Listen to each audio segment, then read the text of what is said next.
What do you get when you have a Broadway professional and a camera crew? Long story short, you get a lot of cool info when you get Showbiz U luminaries. Writing partners Kellen Blair and Joe Kinosian are making a splash off Broadway with their musical comedy, Murder for Two. The writing duo sit down with us to share what they've learned in their journey joining the New York theater community. Welcome, gentlemen. Thank you. And I think we should start with congratulations first. Oh, thank you very much. You must be excited on the next journey of your show, Murder for Two. Yeah. Very excited. Yeah. Why don't we start simple with, first, how did you meet each other? Well, actually, Joe and I both have in common that we went to film school. So our education is actually in film, but a couple years after film school, I think we both realized that that wasn't really our passion, or that we weren't particularly good directors. I crashed a truck as a PA. That was kind of my signal that I was not cut out for the film. You used up your insurance points and you were done. Peter Falk yelled at me. It doesn't matter. Come on. And I think we both had these moments of, I don't want to put words in your mouth, but of like, okay, what is the universe telling me that I should be doing? You know, I know Joe was a composer and everybody was like praising the music he wrote for the films. I don't know if they were praising the films themselves. And similarly, I'd always loved musical theater. It's all I'd ever listened to. It's all I ever wanted to do. And yet it never occurred to me that, you know, that was like an actual option in terms of career pursuit. And yet for some reason film seemed like the safe choice, which is, I know, also ridiculous. But so we ended up both applying to this program called the BMI Musical Theatre Workshop. And we were just lucky enough to be there the same year. We got teamed up to write a charm song together. So we had to write a song for It's a Wonderful Life. We failed that assignment, which was actually a bit of a bonding experience, and it required us to write a second song for It's a Wonderful Life. So right off the bat, we got to write 2 songs together. And yeah, that's how we met. I think we found that we had very similar sensibilities and wanted to keep doing it. Did you go in as a lyricist then? I went in as a lyricist. Joe actually tried to do both, so do you want to tell that story? Well, no, that was just, it worked out for the best, for sure. I had applied as a composer and a lyricist because I really enjoy doing both.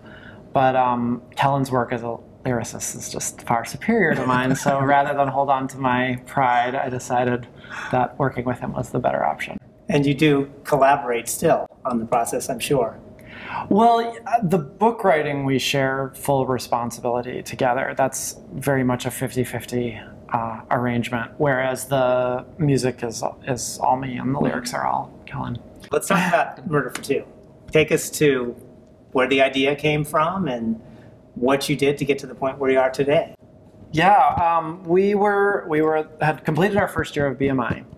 And in the second year of BMI, you pick someone to pair up with. We had a summer between BMI semesters, I guess. And I was doing an off-Broadway show, and Kellen was working in Times Square. No comment. I was working on Broadway shows, too. Passing out flyers for them. Yeah. So we were like, we should work on something that we can essentially put up ourselves. Something that is a full book musical, because we knew at that point that that was what we were both interested in, not so much doing concerts as writing shows, that had little to no requirements. And so the bare minimum seemed to be a piano and 2 actors. It was just one long afternoon at a coffee shop, series of coffee shops that day, and we just kind of hacked out the baseline of this plot. And we decided a lot of things on that first meeting that are still in Murder for Two. Like, we picked the killer that day. We knew that the main character's name was going to be named after our friend Marcus Stephens. Most of the suspects we had figured out, like, we had their names and what their jokes were. And I think I still have, actually, that copy date. I mean, we decided that we wanted to do, you know, 2 actors and a piano, something, because, like you said, I mean, we knew we were not going to get our big Broadway show up anytime soon, and we thought, this, at the very least, we can go do this at a small studio with a few friends and feel like we have some control over our lives in terms of producing work and having it be seen.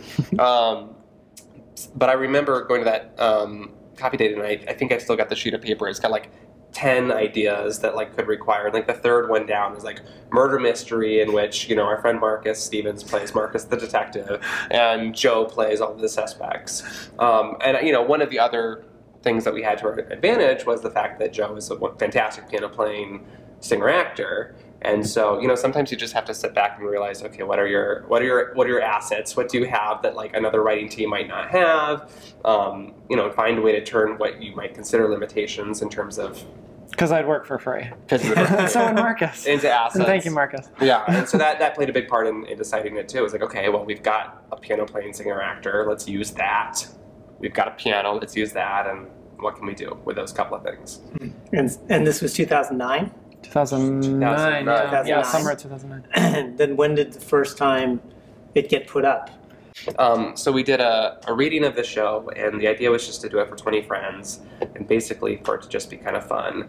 But we did invite one producer who we had come across in our travels, and he kept trying to get out of it, and he kept almost not coming.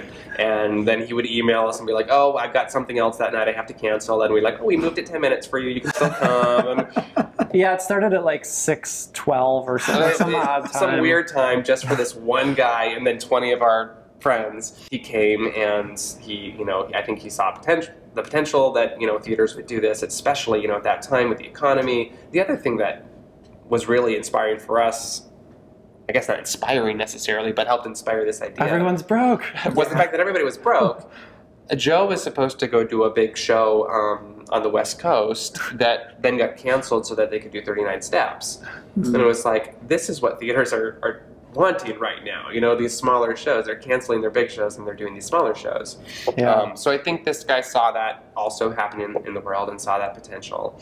And then pretty much from there on, he kind of paved a road of developmental readings and productions. Yeah, we had like a year of readings at different theaters, getting potentially other parties interested, which sort of led to reading with when a lot of regional theater representatives were in town. And 3 of those theaters were interested in developing it. It was the Adirondack Theater Festival, which was a year later. And then 42nd Street Moon in San Francisco, which was on Halloween of that 2010. And then, oh, that was fun. And then Chicago Shakespeare Theater, which ultimately got the rights to the world premiere, which they presented in 2011. And was supposed to be a 5-week run that became a 7-month run, because it's a cheap show to run. Yeah. Well, that's nice for royalty checks, isn't it? It was, yeah, very nice. Got a little too used to those for 7 months. And they disappeared just like that. Oh boy, yeah, that was a sweet time. But then you go to second stage. Yep. And you got royalty checks. It's a nonprofit. But you got a really good New York Times review. Yes, thank you. And now you're about to take that next step, and that's got to be scary, exciting, all of the above, because now you're not just these little BMI students anymore. All of a sudden, you're part of this New York community of people that are creating, and it's an honor. You know, it's a huge honor. Yeah. This summer when Murder for Two was at second stage, there was a night I was like standing on the sidelines and I looked up and there was like this 80-year-old man sitting next to this 7-year-old girl, and they both had this exact same like grin on their face, and it was like, oh my god, like these people, I don't even know them, and they're just sitting here enjoying this, and it was like really one of those, this is why you do it moments. It was great.